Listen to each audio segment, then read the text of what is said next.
Okay, we're officially at 8:30 p.m. Welcome to the Conscious Contact Speaker Group of Alcoholics Anonymous. My name is Ron. I'm an alcoholic. How you all doing? A couple quick announcements. To stay in touch with this group and all the activities that are going on around in the area, we have a Facebook page, the Conscious Contact Speaker Group of Doylestown. It's important to not only go there if you want to find things to do, but also if you have anything, other AA events or festivities, post them in there so everybody is aware and can find that stuff. We have a flyer table in the back. If you guys have any AA flyers, please bring them. It's important that you know that there's the Jersey Shore Roundup. It's next, I think it's next week, November 1st, 2nd, 3rd, and 4th, maybe the 5th, 4th, those 4 days. But the flyers are back there. They give scholarships if you can't afford it. Some amazingly powerful speakers are there. And if you're planning on staying around AA long, it's always good to go to those places and tap into that power and those quality messages. What we try to do here every Saturday night. That's kind of important. Really quick, at the end of the meeting, there's Amy over here who's going to be handling this. She'll meet you at the back table. We have T-shirts. It's pretty cool. We have our official greeter T-shirts, and we're taking orders next week. We'll have the hoodies and the sweatshirts. So if you're interested in that, see her. It's a lot of fun. Anyway, enjoy the night. Val's going to come up here and chair the meeting. Hey, Val.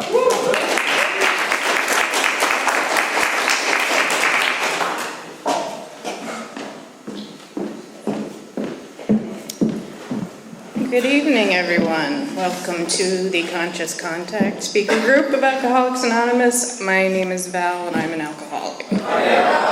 This is a 1-hour speaker meeting that meets Saturday evening at St. Paul's Lutheran Church at 301 North Main Street at 8:30 in Doylestown, Pennsylvania. The business meeting for this group meets every Saturday at 7 p.m. to 7:30 right here. The purpose of this group is to provide a consistent message of hope and recovery through God reliance and service to others through the practice and teaching of the 12 steps. We record all speakers so that others may benefit from their message of recovery. If you do not wish to be recorded, simply ask. This is an open meeting of Alcoholics Anonymous. The group would like to welcome everyone, especially newcomers. If there's anyone here that is new or from out of town that would like to introduce themselves with their first name. My name is Mike. Hey, Mike. Oh. Brian, alcoholic. Hey, Brian. Mike, alcoholic. Hi, Mike. Welcome. Anybody else? Okay. Welcome to everyone. The Conscious Contact Speaker Group encourages sponsorship. Would anyone with working knowledge of the 12 steps and is willing to sponsor, please raise your hands. Thank you. Are there any announcements for the good of AA? Okay.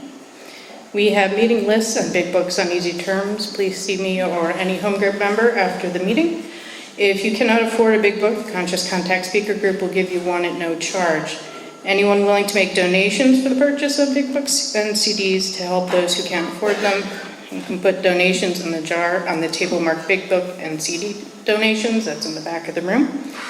If you would like a CD of any speaker, past or present, please see me or Ron before or after the meeting. They are available free of charge.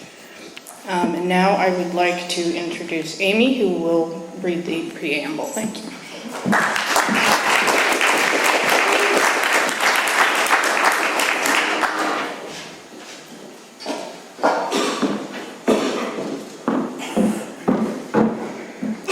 I'm an alcoholic. Alcoholics Anonymous is a fellowship of men and women who share their experience, strength, and hope with each other that they may solve their common problem and help others to recover from alcoholism. The only requirement for membership is a desire to stop drinking. There are no dues or fees for AA membership. We are self-supporting through our own contributions. AA is not allied with any sect, denomination, politics, organization, or institution. Does not wish to engage in any controversy, neither endorses nor opposes any causes. Our primary purpose is to stay sober and help other alcoholics to achieve sobriety. Now I'd like to have Dave come up to read the AA 12 Steps of Recovery.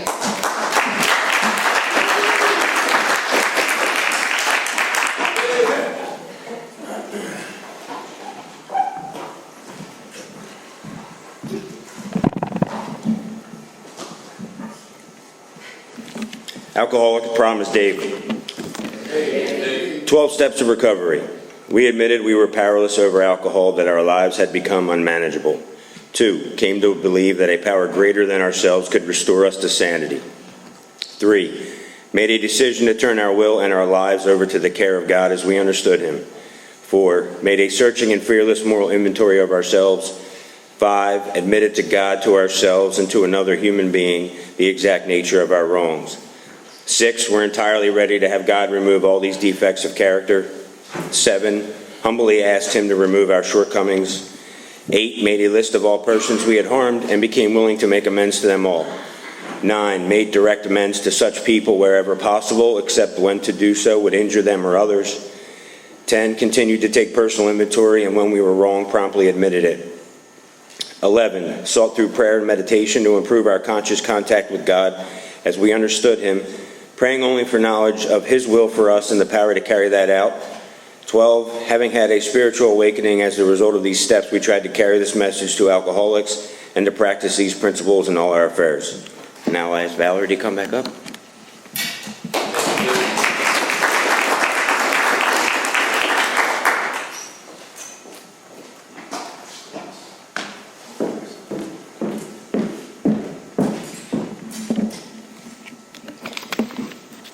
The seventh tradition. Every AA group ought to be fully self-supporting, declining outside contributions. At this time, I would like to have the group pass the basket.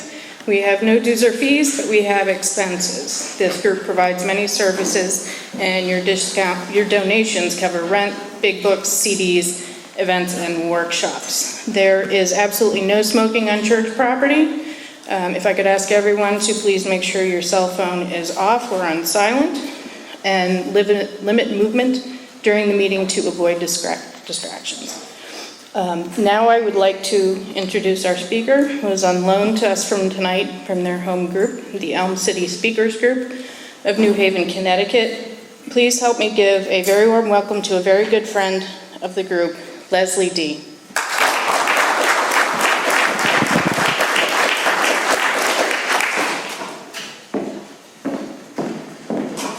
Very dramatic, very dramatic. I'm a big girl, so we're gonna raise this up a bit, or not. I got it, Ron, I got this, all right. Showboating already. My name is Leslie, and I'm a recovered alcoholic. Hello. I have come up here from New Haven, Connecticut. We got pizza, that's it. He drove, so you're lucky I made it here in one piece. But I am honored that Ron asked me to speak, because 3+ years ago you didn't want to know nothing from me. So it is an honor when anybody asks me to speak, because it's unbelievable what this program has done for my life. So I have a sobriety date, August 6th, 2015, sorry.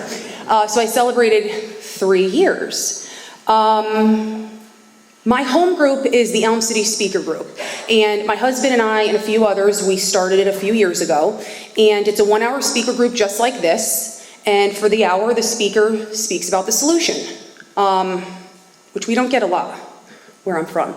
There's a lot of talking about the problem, not a whole lot about the solution that's readily available to each and every one of us every single time we come into a meeting. So we tried to give that back to other people. So we do that every week. It's awesome. We have a 3-minute meditation at the beginning of the meeting. So it sets you right with God.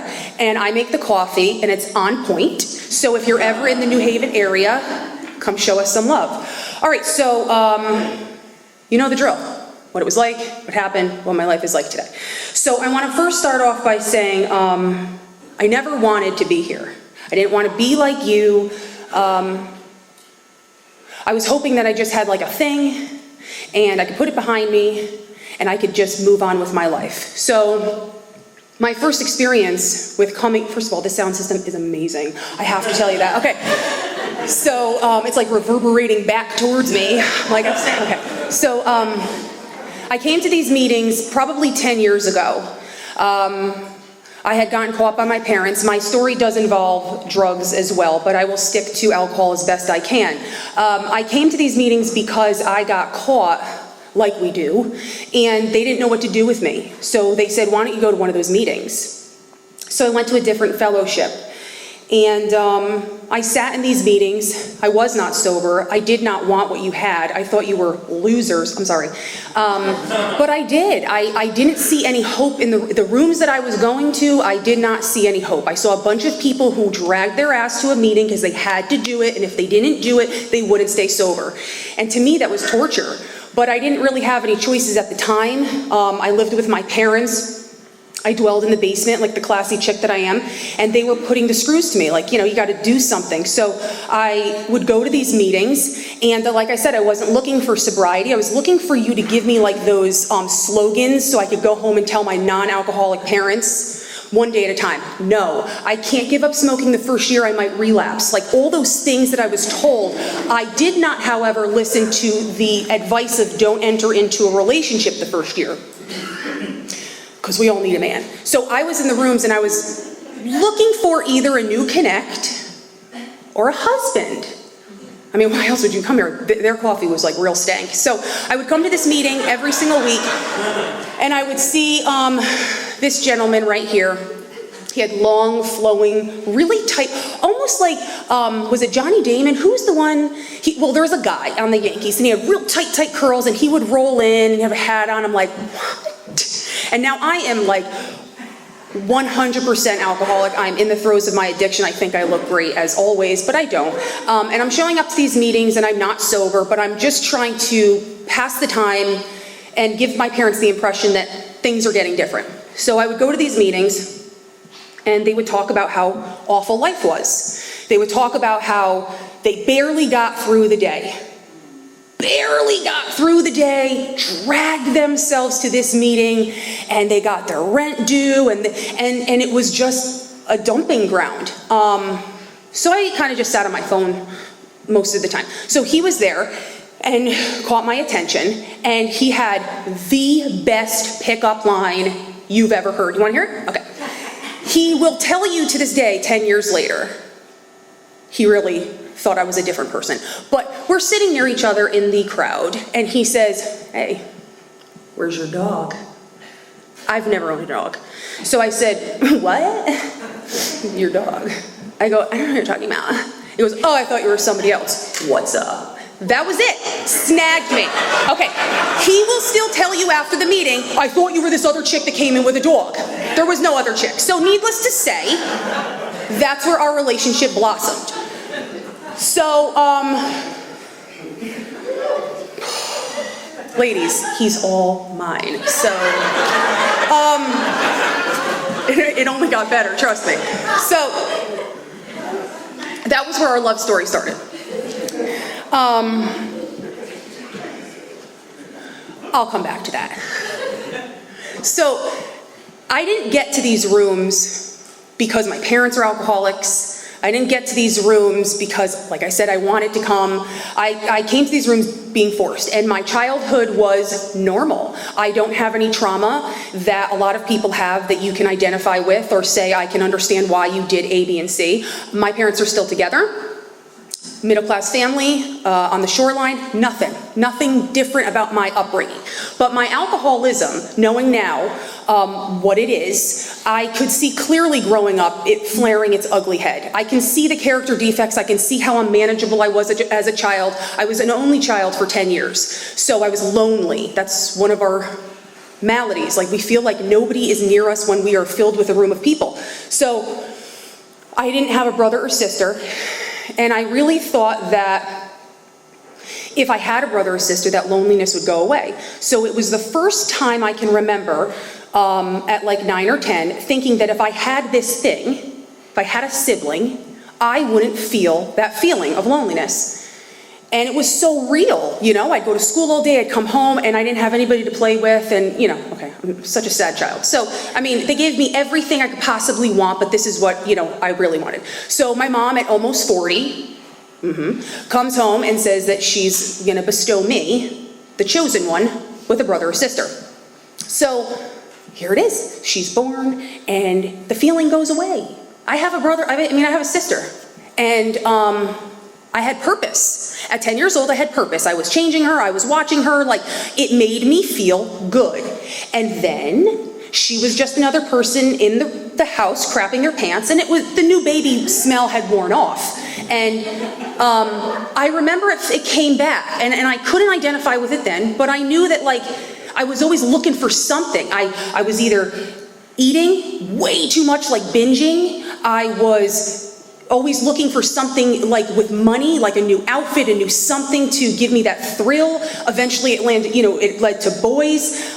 You'll make me feel pretty. I was always searching, but I didn't really know I was searching. I just thought if I had that, I've never had that. If I had that, I'll be as happy as her.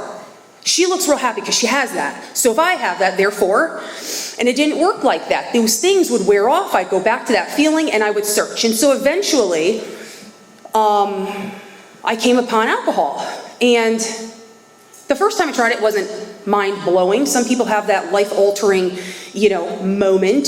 That was not my experience with alcohol. It made me feel pretty, and it stopped the noise a bunch. And I liked doing it, but I was a little bit scared I was going to get in trouble. So I I was on the border.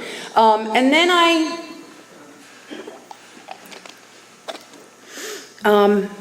after high school, I had to get my wisdom teeth taken out. And they give you medication. That's when I had my moment. And I remember being in the car and feeling the effects and just, oh my gosh. And my mom's talking, and I'm like, shh, you're ruining this. Like, I remember it was this from head to toes, everything. And I made the mental note that this is amazing. I didn't necessarily decide I wanted to be a drug addict, but like I knew this was some good stuff. So I continued taking it until there was nothing left. And my experience with that is unlike my friend or my sister who do not have this disease. My friend has had surgeries. She has been prescribed medicine. And when she takes them because she's in pain. And if she's not in pain, shocker, she doesn't take them. Or they give them an upset stomach, or I just don't feel like it, like the crazy things these people say. So my experience was, after that initial feeling in the car, I planned out my entire next day. I had to go to school, and then I went to a part-time job after. And I literally thought in my head, I'll go to school until 2, I'll go to work until 5, I'll come home, I'll take some, and I'll just lay in bed. Like, planning my whole next day around that feeling. And that is not a normal response. I just thought it was just some good stuff, and I liked it. So I didn't give it too much thought. But that's where it started, essentially, for me. And with these things, they escalate, right? So I thought it was a part-time situation. I thought I was just a weekend whatever. But before you know it, it's all the time. And, all right, I am old enough that intervention had just premiered. I know some of you probably weren't even alive, but it had just made its arrival. I think I was like 20. And looking at these people and being like, oh my God, the things that they were doing to get what they needed, the people that they were harming, the lengths that they would go to, I wasn't there, and in my mind, was never going to get there. So I would watch these shows, and I would feel so much better about myself. So like, I'm a weekend girl, and I missed my car payment, but I'm not like her. So I'm comparing my situation to others. And there was always going to be somebody worse than me, but like, I was in the initial stages. Cut to 2 years later, and I've done 99% of everything that they've done. I physically can't even watch the show because it makes me sick to my stomach. I'm living with my parents. I am living recklessly, but I'm still trying to give the illusion that everything is okay. So I try to keep a job for a while, and then I don't. And then that's when I meet this guy. So perfect timing. I mean, I was a mess. That was the perfect time to meet me. So we meet at the meeting, like I said, and he made me feel good. I felt awful. I did not have any idea how to stop what I was doing. I wanted to, many times I wanted to, but the desire and the obsession was way greater than just anything I wanted.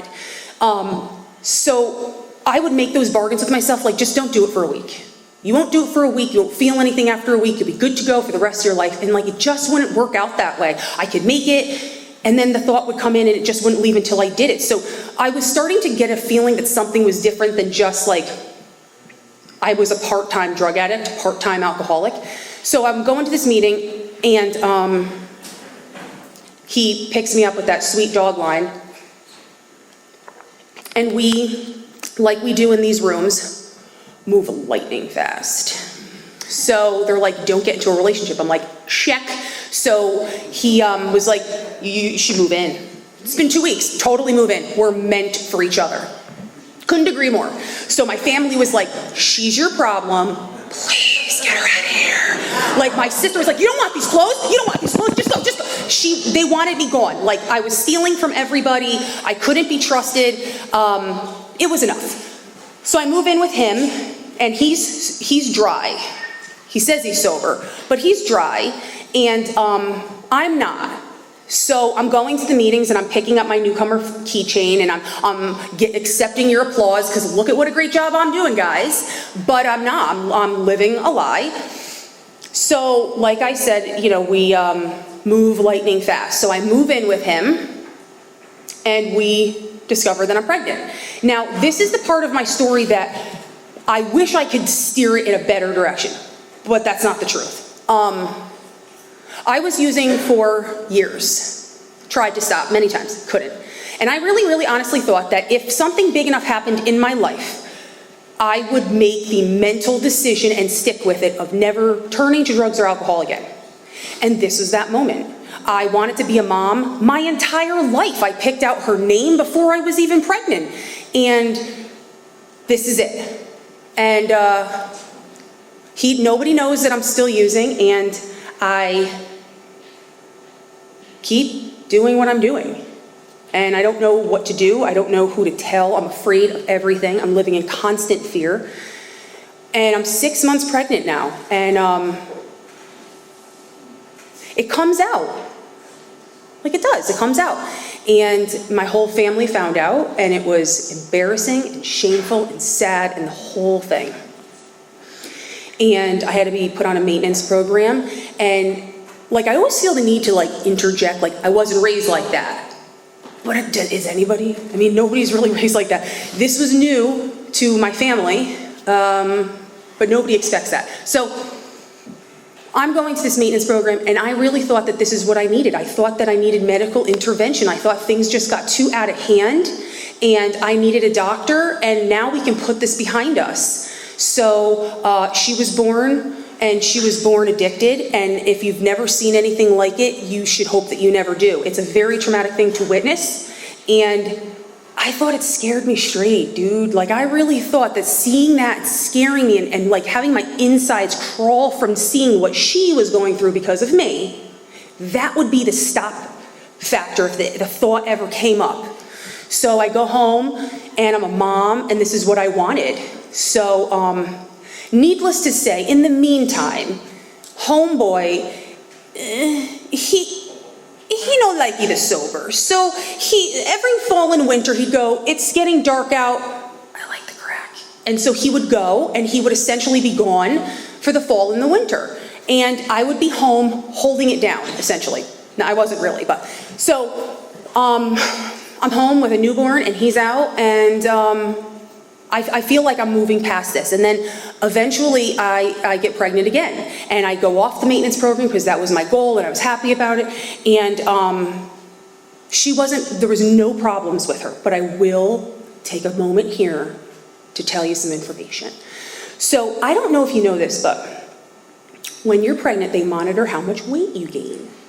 And if they say watch your weight and you eat Twinkies every day, they're gonna know.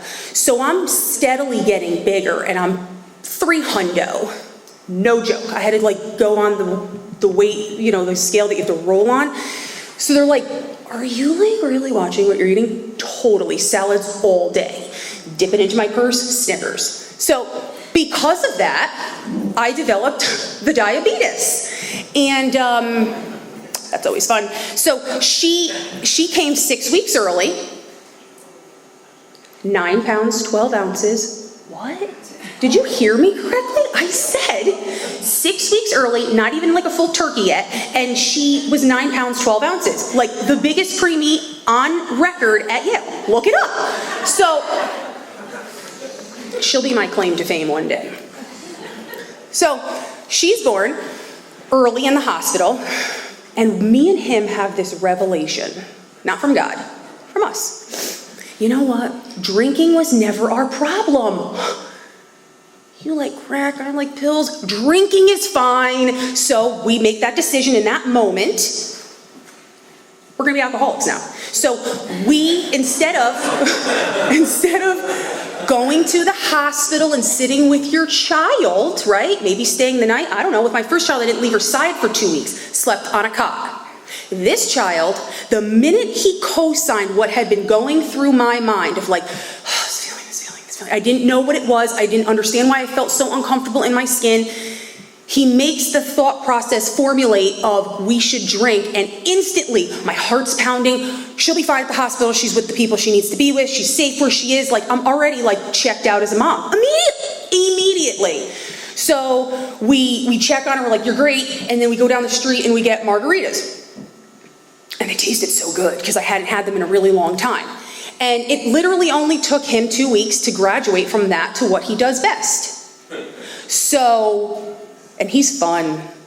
He's like the peeking through the blinds one. Who's out there? Okay, so it's really, really fun with a newborn. So he, in my mind, he's the sick one.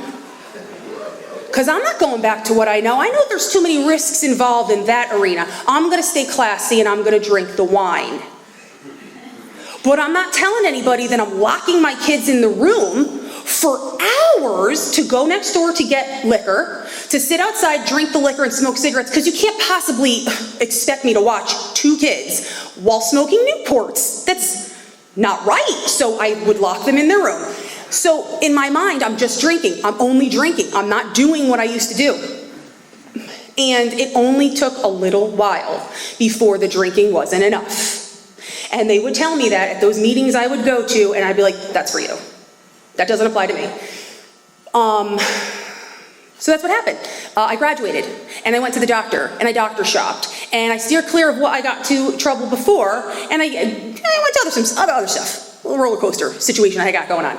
And it took the first time taking it for me to go, this isn't enough, I gotta double my dose. Instantly I'm the pharmacist. Instantly it's not working. And it continued on like that for 2 years. And you didn't know who you were gonna get. You were either gonna get Leslie with the cotton mouth and the big huge eyes going like, you wanna go to Hobby Lobby? I saw this great stuff on Pinterest and we could do it tonight. There was that Leslie, or there's Leslie, I've been calling you for 2 days. The kids have said you've been sleeping. I don't know what you're talking about. Those were the Leslies. And I knew that it was eventually going to catch up with me, but that was then. That was in the future. This is now. I need to feel good now. So while I'm slowly slipping through the rabbit hole, this man, who had been coming in and out of the rooms, the same rooms that I would come through, for close to 20 years, and he could never stay sober. He'd get like a little bit of time, but he was unmanageable the whole time. I didn't want to be around him the whole time. So he did something different. And he went to this meeting and he talked to this guy, and he knew the guy took men through the steps. And he said, listen, I know I'm going to use again. This is my pattern. And the guy said, I'll take you through the steps. And I know nothing about this because like the meetings I was going to, I think it was on the wall, but like nobody really talked about it. It was just one of those things that like you heard a whisper, but like the steps, you'll be ready for the steps in like 10 years. It was one of those myths, those like, am I supposed to? No, I'm not. Oh, okay. I didn't know anything about it. And he took the steps, and while I'm hating my life and hating myself and hating him, he's coming in the house like happy. How dare you? Coming in the house from a meeting because he spoke. All right. Because he's going to go do step work with some guy. Okay. I had no knowledge of this stuff. This was all new to me. And I couldn't tell him what was going on with me. Now I'm thinking like, you think you're better than me. So I'm keeping the secret to myself. But the change I saw wasn't just the talking. It was actually physical too. Like, you know the death black eyes you have when you come back from a run? Like, that was him all the time. Even when he was sober, he was not present. In his head, hating life. And the light came back on. And I saw it. And it wasn't something that looked like he was forcing it. It actually looked like he was enjoying life. And so I couldn't relate to that. So this went on for a couple more years until eventually it caught up with me. You want to hear the story? It's beautiful. So, remember I told you I was like big? Okay, so I was 100 pounds bigger than I am now. And I thought I was 120 at the time, like in my head. So what I did was, I wouldn't dress for my size. And I wore essentially like a bright teal muumuu. I don't know if you're old enough to know what those are. You do, nice. So, okay. All right. So, he's picturing it now and he won't be able to stop laughing. So, I got all dolled up for this 4th of July party. I'm looking fresh, right? Like, this is my mind telling me this. But in reality, I looked like when you get out of the club all night long and you got like sweaty eye makeup and half an eyebrow and just all sorts of sweated up. Like, I showed up looking like that in my muumuu. So I show up to this party and I'm like, you know, I had made all those bargains beforehand, like, don't do these things around these people. Only do this if you're gonna drink, so that way they'll think that it's the drinking. And by a year and a half, 2 years into that deal, it all goes out the window. Like, I need to feel good now. I don't care. We'll worry about that other stuff another time. So I showed up looking like that. And everybody knew. And they knew because when you're an alcoholic like me, everything revolves around you. Like, quite literally. And I was hot and sweaty and tired, and it was 4th of July in Connecticut, so it was like 95 degrees with 100% humidity, so I was like verklempt. So I'm like, can I sit down? Everybody was sitting in the chairs. There was nowhere for Big Girl to sit down. So I'm like, to my aunt, can I have a blanket? She's like, all right. So I get the blanket, and I shake it out. Park my big ass on it. And I look, and I'll never forget the look of disgust on my dad's face. Had no idea why then, I do now. But he looked at me with this disgust on his face that I have never seen since, and I hope to never see. And the reason why he was looking at me like that was because I had parked myself in the middle of the horseshoe rings during an active game. Because I'm so in my own head, I'm like, I'm so hot and sweaty, I need to lay down. And I don't even see you. I don't see you. So we leave there. This is my life. My parents are like, that's my child. So we leave, and the next day, it is obvious to everybody at the party, something's up with Leslie. So they do like an intervention, which those are awful. They're awful. Come on. So they do an intervention, and my sister says I should have called DCF on you for driving around under the influence with my nieces in the car. And I got offended because it was true and I was mad, and I attacked her because how dare you tell me the truth. So my family said, we're done. And they had never done that. I'm an Italian family, and you know, we either sweep it under the rug or we yell and scream about it. And they said, we're done doing that.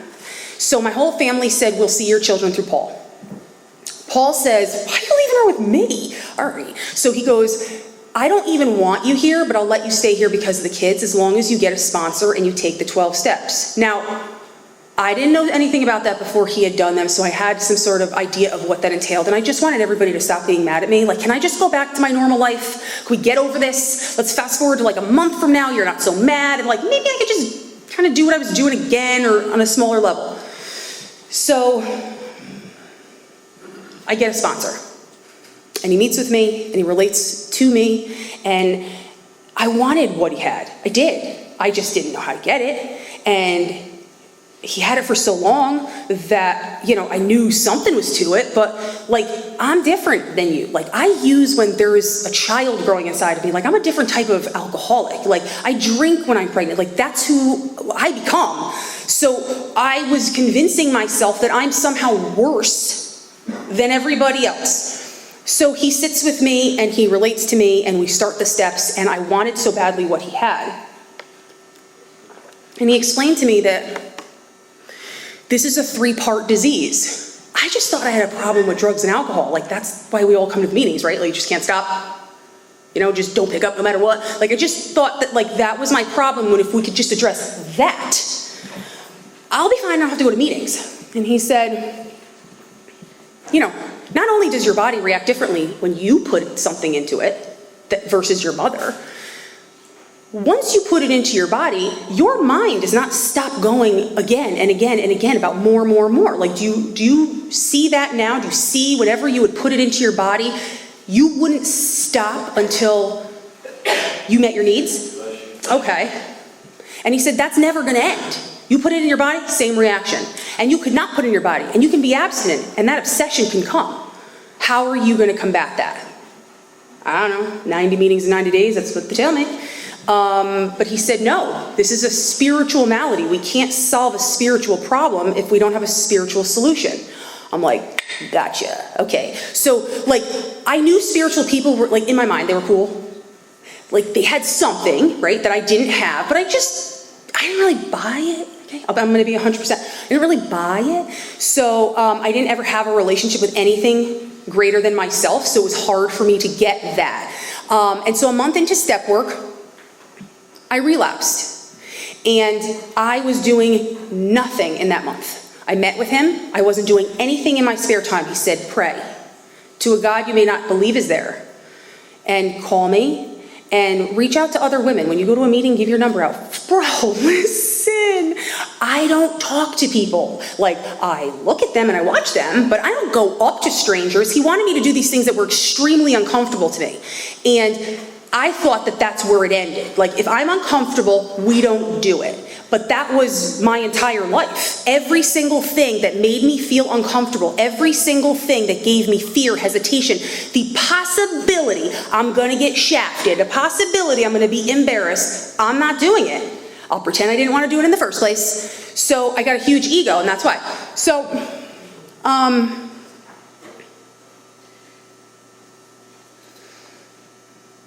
I relapsed. I have nothing in place that was gonna stop that. And 2 days after that, the last time I used was August 5th. 2 days after that, this dude right here, okay, please, I want a show of hands, no joke, says we're gonna go to a seminar on a Saturday for 6 hours, and a dude in a ponytail is gonna take us through all 12 steps. No offense, sir. All 12 steps. Who's going to that electively? Don't you lie to me.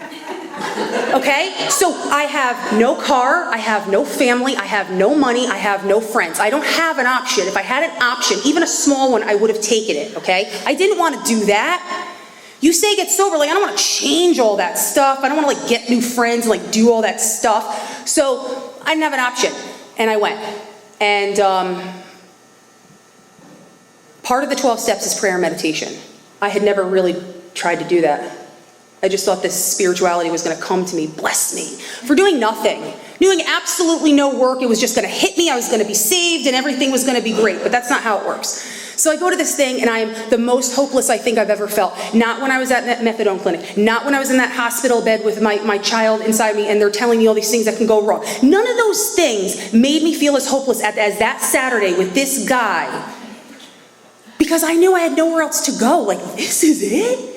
You literally have nowhere else to go, dude. You can't even, like, walk home from here. You can't even get a cab. Like, that's the reality of where this brings me. Like, I'll have nothing. So I sat there, and for the meditation, which I had never tried before, it was called two-way prayer, and I suggest that you try it. You sit there with a notebook, and you start the meditation process. Mind you, I've never done it. You just get quiet, and you write down any thought that comes through. And at the end, you'll look at all those thoughts and you'll compare them to if it was coming from a higher power or is it coming from my self-will? Because it says I should totally buy that shirt. Like, it's going to tell you if it's coming from my mind or somewhere higher. So while I'm meditating, thinking it's not going to work, it worked. And God spoke to me. And if you don't believe me, I'll fight you in the parking lot because it was real. I'm not kidding around. I never heard God before, didn't really. I knew you believed, and there was something, I didn't have a thing with it, okay? It happened to me. And I know it has to happen to you for you to get it, I get that, but it did. It happened to a non-believer. I sat there with tears pouring down my face. I heard God confirm to me every single thing I was worried about, and man, be a believer, dude. Like, so he sat with me and he told me that he believed in God, my sponsor, and that this thing was true. And if I did all these rest of these 12 steps, wonderful things would happen. Not just you'll stop using and drinking. Wonderful things will happen. One of those things happened, and I was like, okay, so maybe there's something to this. It takes me a really long time to like get things, but I figured, okay, like he's actually out there. I call him God, and I heard him, and so I knew that I had a choice. I could either go back to doing everything that made me feel comfortable and get the same result, maybe get my kids taken away, maybe die in the streets, that's a possibility, or I can keep doing this. It seems a little less painless. So I did that, and I finished the 12 steps in about 8 weeks. And I was like, I'm cured, right? He's like, no. Now you gotta go help other women. I'm like, I don't like talking to strangers. He's like, I know, none of us do. And he said, if none of us wanted to talk to the newcomer, who would get help? How would they know where to go? How would they receive this message if we all just stayed to ourselves and we kept the message to ourselves? I'm like, that sounds like an after-school special. Nice try. So he says, I want you to go to meetings. Reach out to some girls. Now I have 2 small kids. I will use them as an excuse in any way I can. Can't, kids sick, can't, kids are up, can't do it, kids. Comes into the picture again. I swear to you, God has put him in my life for a reason. For the first half to annoy the hell out of me, but now to help. So I'm going, I don't know how I'm gonna help people, you know, with the kids and all, and you know, I'm not even from New York, and it's not even my home group. But how do you do it? Home? Oh, or whatever. Okay, so I thought I practiced it enough, but I didn't. So he goes, hey, listen, I'm taking this guy through the steps, and his wife needs a sponsor. I gave her your number. What? I have 2 months sober. I'm gonna kill the lady. You cannot do that to me. You're gonna do what you need to do. And he was so upset with me at this time. You know, he was disappointed that I was caring for our children and I was doing reckless things. But he saw the bigger picture that I could be of use. And I didn't see it. And he says, I go, what am I supposed to do? How am I supposed to do this? I don't know what I'm supposed to do. And he said, just do what you did when you went with Greg. And I'm like, I don't remember. So I called my sponsor. I'm like, all right, now, what do I do? And I literally took detailed, like I dropped out of college 3 times. I didn't take notes like that before. So I'm taking these, okay, right. So now I'm shaking because I've never done this. I am afraid that this woman's sobriety is resting on my shoulders because I'm so important. And I meet with her, and 1, 2, and 3 technically for me probably would take, I don't know, half hour, 45 minutes, 3 hours. 3 hours I'm in the car with this lady and I'm like, hold on. Okay, so, yep, all right, so I was all over the place, but I didn't say no. Granted, I didn't have a choice. Most of the times in my life, if I had a choice, I probably would have done something different. This was another time. Had I not been living with Paul, who had been living the solution and had literally dropped her on my lap, I probably would have dragged my feet until maybe I drank again, because I don't have enough time. They tell me you gotta have a year. They tell me I blah, blah, blah, blah, blah, blah, blah. He dropped her on my lap and I literally had no choice, and I'm living with him. So it's not like I could be like, totally matter. You've been on the couch all night. What are you talking about? Like, he knew where I was, you know what I'm saying? So I didn't see it as a blessing then, but my perception has changed. So it started from there. Started sponsoring girls. Terrifying. Oh, terrifying. Because I really had it in my head that it was on me. I got to get these people sober. No. So I get a suggestion to take a meeting, an AA meeting, into a women's sober house. And they gladly accepted, and I go in and I have 3 months sober, and I'm taking a meeting in, and half these girls have 9 months. Like, I have less time, which was usually a thing, like you shouldn't do these things unless you have this time. But I was able to bring a meeting in and open up the big book. And these girls gave me the opportunity to sponsor them. If I hadn't said yes to that, I wouldn't have had the opportunity to work with them. And it started to bring a joy into my life that I really hadn't known. Like, I'm a mom, I know the joy of motherhood. This was different, totally different. You tell me in the beginning when I'm filled with horrible shame and emotion that life will get better if you do these things. Even though it's uncomfortable, don't stop. Just do it. And I wanted to say no, but I didn't. And I was able to feel the benefits from not saying no. So I'm working with these girls and I'm like, they're not lying. Like, you sit with somebody and you start talking about like what's giving them shame for 5 years and the person they never forgave and the amends that they just made, and like, you're so happy for them. Like, you get it. And then they want to share it with another person, and then they're telling.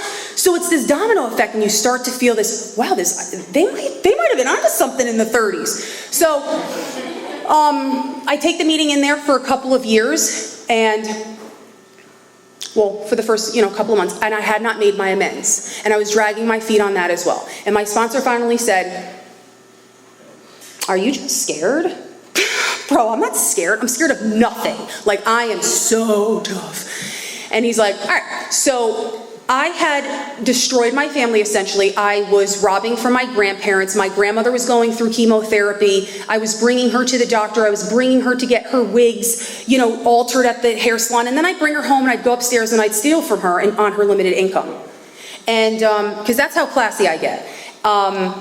So I was stealing from them for a very long time. And because I stole from them and caused them heartache, the trickle effect. Aunts, uncles, cousins, how could she do this? Like, they think awful things because we do awful things. So, I didn't want to make amends.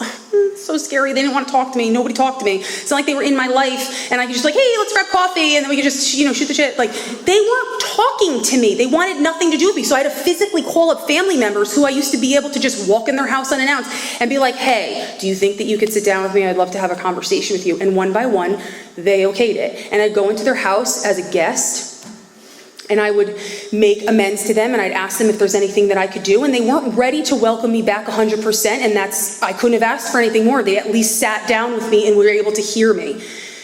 And so they knew something was going on, but they probably didn't think it was gonna last. I mean, they'd been through this before. Made amends to my parents and Paul, and I made amends to my grandparents, and I'm very grateful that I did that, because you know what?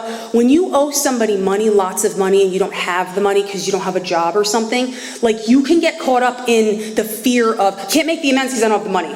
So I'm just gonna wait till I get the money and then I'll make the amends. And like, that may not come. So I made the amends and I offered the only thing that I could at the time, which was my time. I didn't have a job. So I would come with my hellion kids and we would rip through the joint and I would clean their house. They're 90 years old and they smoke. So I would go over there once a week and I would clean her house, and that was my way of making an amends, helping her however I could.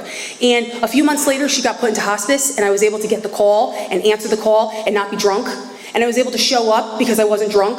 And I was able to sit there and hold her hand and talk to her before she passed. And she passed. And it's sad, and I'll miss her and I love her, but I don't have shame today. I don't have remorse that I should have made that amends. I should have had that conversation, because it was only money. She didn't care about the money. She cared about opening up the dialogue, and now got to see me as a different person, which I'm very, very grateful for. My sister, on the other hand, she waited a whole year. So I'm 10 years older than her. She's the little sister that I begged my parents to have. And I terrorized her. I picked on her, I stole from her, I pushed her around, I was a jerk. 10 years older, almost like sociopath. Which, by the way, I used to think I was. I would go on the internet and be like, am I a sociopath? No, you're just alcoholic. So she waited a whole year. And for the first couple months, she didn't want my parents to mention my name. And then the next couple of months, she might, let them talk about me. And then she might inquire about me. And at the year mark, she said, I'm willing to sit down with you. And that was wonderful, because in that course of a year, wonderful things had happened. In the beginning, I was hoping that, can't you just see how my life is different? Can't you just see how my life is different? And then she'll think that I'm doing better. I was basing how well I was doing on whether or not you'd accept me or forgive me, and that's not what it's about. So I had to concede to myself and to God that if they were never ever going to forgive me and give me the opportunity to make an amends, I was still going to be okay. I wasn't going to drink over it and I would miss them, but life will go on. And the minute I made that acknowledgement, things got great for me on my end. The meeting, I was working with other women. We started a meeting with some other people. It was picking up. I had purpose, and I was living life sober and free, and I was making good decisions. And after a year, we sat together, and I made my amends to her.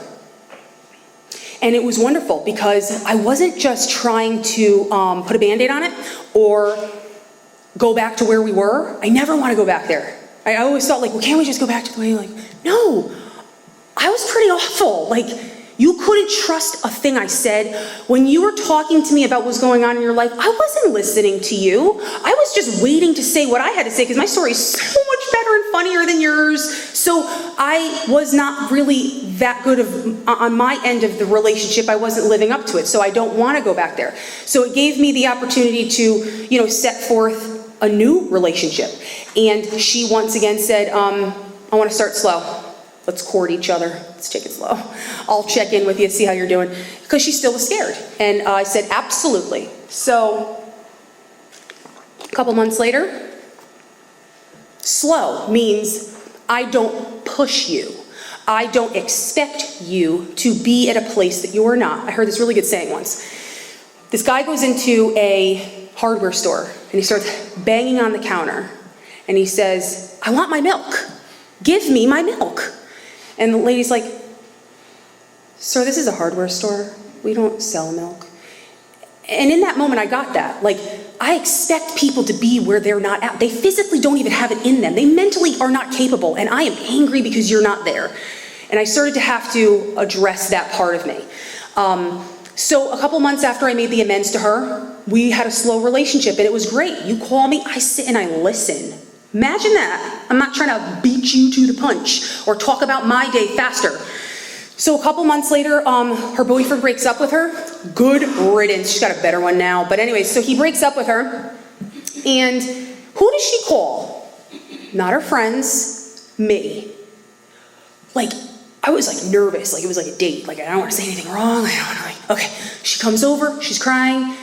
And I sat and I listened. I didn't have to do anything than just sit there and allow her to feel her pain. And when it was over, the weekend was over, she sent me the most beautiful text and I saved it. And it was something to the effect of, thank you so much for listening to me this weekend. I'm glad to, I'm not crying, you're crying. I'm glad to have my sister back. I'm so proud of you. She's never said that about me. I stole her Pandora bracelet and her $100 like christening, and she had no reason to be proud of me. And I was like, wow, these are like the gifts that the program gives. Like I'm not even really doing much. Like what am I doing? I sat there and I listened, and she's like, whoa, I didn't do that. So anyways, that was my amends with my sister, and we have a really good relationship now. The other thing I wanted to talk about was we can talk about how great life is now. I have 3 years sober, and life is way better than it ever was, ever. Even before I had drugs and alcohol. Like, I don't feel like I'm searching for anything. But we can get comfortable in sobriety. We can say, I took the 12 steps, sponsored somebody 2 weeks ago, went to that meeting a month ago, I'm just gonna take some me time. And then we get comfortable, and then we start going, during my show, I'm not going to answer the phone. And then the lies come. I can't make it because the kids are sick. And slowly but surely, old Leslie comes back. And I don't want that. And for a while, she was coming back. I was going to my meeting. I was praying. Not every day, not twice a day. You can't call me on it, Paul, because I'll get mad at you, because I'm going to get defensive. So I wasn't willing to really take a look at myself. But one day, not too distant, I literally saw myself yelling at my kids. Like, saw myself from a third perspective. Or a third person, is it? And like, who are you? What's happening? Like, what's happening right now? Like, why are you like that? You're sober, you help girls. Like, what's going on? And I realized that I was just resting, like they say, on your laurels. Wasn't really putting in that much effort. Like all the effort I put in to like maintain a high or a drunk, like I was willing to go to any lengths necessary. I didn't take no for an answer. And now all of a sudden I'm like, what's another day? I'll do it next week. I'll call her back. And I saw myself I saw what I was turning into again. And I realized that I have been slacking on praying. I have been slacking on meditation. I have been slacking on being of service to other people wherever possible, not just when it's convenient for Leslie. And that was not that long ago, and I've already felt the difference. I can feel the difference in my parenting. My kids seem to be reacting positively because of it. It's amazing. It's just amazing how you can see it now. I didn't see it for about 20 years, and I can see it now. So speaking of these children, I wish they were here. They're so cute, but they're really bad. So it's his family. They're all bad. So our children know that we are alcoholics. And I say recovered alcoholic because I no longer have the obsession. 2 months into taking the steps, the obsession was removed. I went to places I used to go to and have a reaction, a visceral reaction, didn't have it. And it happened time after time after time, and I cannot remember since then a time where I had the thought or urge to use or drink. Hand to God. So I say recovered because I do not suffer from that from the mental obsession. If I slack on the 12 steps, all that jazz will come back, and maybe it will too. But my children know that we are recovered alcoholics. So they'll talk about people like, is he drunk, Daddy? You don't say that in the diner. Calm down, lower your voice. They came to a meeting one night. My parents couldn't watch them. And they sat there in the front row with us for an hour. They came an hour beforehand to help set up. I mean, it's boring. Come on. We can barely sit still. You're itching to smoke a cigarette, grab some coffee, get a number. I get it. They're 6 and 8. So they sat there and they were very quiet and they listened. And on the way home, my older one said, so Mommy, everybody in that room is an alcoholic, right? I said, yeah. And they need to go to those meetings to get medicine? And I said, yes, they get help there. And she said, okay. And that was it. I'm like, are you a little weirdo? So we get home and I'm putting her to bed. And she says, Mom, so you're an alcoholic? I said, yes. And she said, and Daddy's an alcoholic? I said, yes. She said, but Minga and Pop Pop aren't? That's her name for my grandparents. They're not Chinese, no offense, but she just came up with Minga. I'm sorry, I can't explain it. So, Auntie Leah's not an alcoholic. No. Okay, well, am I an alcoholic? When your 8-year-old says that to you, it kind of stops you. And I said, I don't know. I hope not. And she said, well, if I am, will you take me through the steps? Mic drop. Yes, I will. All right, well, I wanted to end on that because I wanted to show you that this comes full circle for me. It carries over into all aspects of my life, my children, my parents, my sister, everybody. And I hope that my nonsense might have inspired you to seek a sponsored, work the 12 steps, or I don't know, come up to me after the meeting and give me a high five, okay? All right, thanks.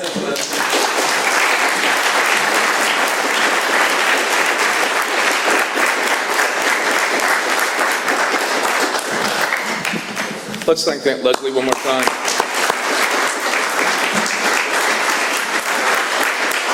Customary for us to form a line and thank our speakers formally. They come all the way from Connecticut at their own time and expense just to share their message with us. That's important. If you'd like to be of service, we got to put these chairs back. I say it every week, 7 deep, 5 across. If you get that right, you're not alcoholic, right?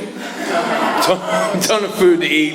Don't forget the meeting after the meeting. And what else? Amy's going to, if you're interested in any of those shirts or sweatshirts, see us after the meeting. We've got a nice way of closing if you care to join us.